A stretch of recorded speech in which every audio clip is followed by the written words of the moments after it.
We're about to enter chapter 14, Forecasting the Future. I guess the only way to start this chapter is with a story. Picture this, we're in Colombia, South America, Cartagena to be specific.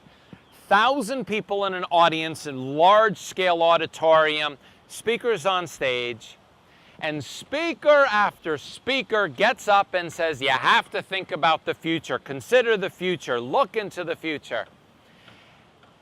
If you know anything about South America or Colombia, it's primarily a Spanish-speaking country, and I say that meaning a lot of people don't speak English. So this audience is mostly Spanish-speaking, no English, and I hear the people behind me say, or one individual say, the future. I have enough challenges just keeping up with what's happening next month. And they didn't know I was a speaker, so the break came along afterwards. I turn around, they think I'm a member of the audience. And in Spanish, because they don't speak any English, we started to have a conversation. I find out some things about them.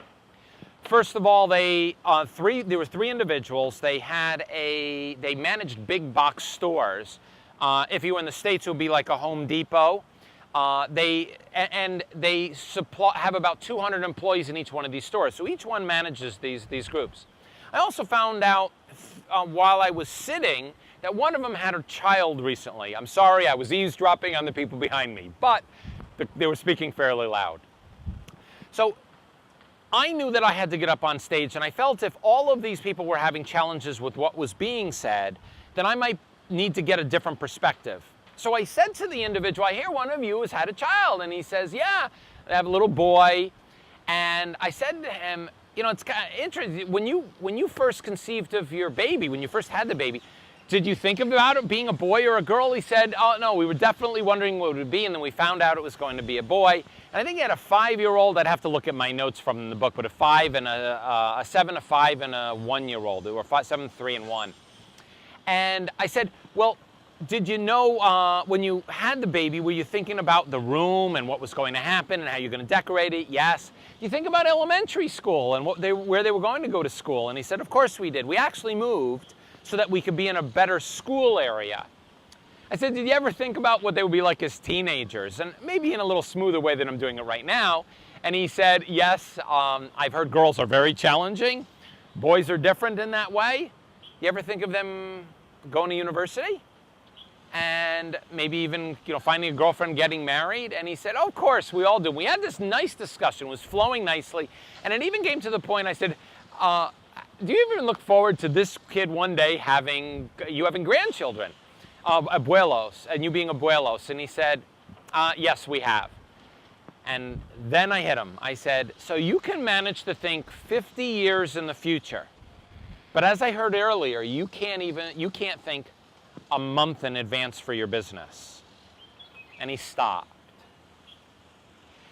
And he realized what I had just said. See, what he was talking about was he felt constrained. His mind was locked into this 1 month. But when you talk about the future, you don't have to be precise. You can have some direction. You want your child to go to college, you're going to do certain things. You don't know which college, you don't know who they're going to marry, you don't know you're going to have a grandchild or a granddaughter. You don't have those specifics, but looking into the future is an everyday task or an everyday part of living. We do it all the time. The challenge is in, let's call it business or leadership or management, whatever you want to call it in terms of category, there have been very few tools out there or a set of tools, let's put it that way, there have been individual tools, that can help someone look to the future. And what this chapter is going to do is give you a perspective with a series of tools that help you to be able to redefine how far you look in the future, how you look in the future, how are you going to make decisions for tomorrow. And without giving away all the little details of it, I'd like to share with you a conclusion to this introduction. There's this company, a leadership company, and you probably do know the name. I believe they did about $100 million in sales in the course of, I think in 1 year they did $100 million. And they had people in an audience where I was talking about the future.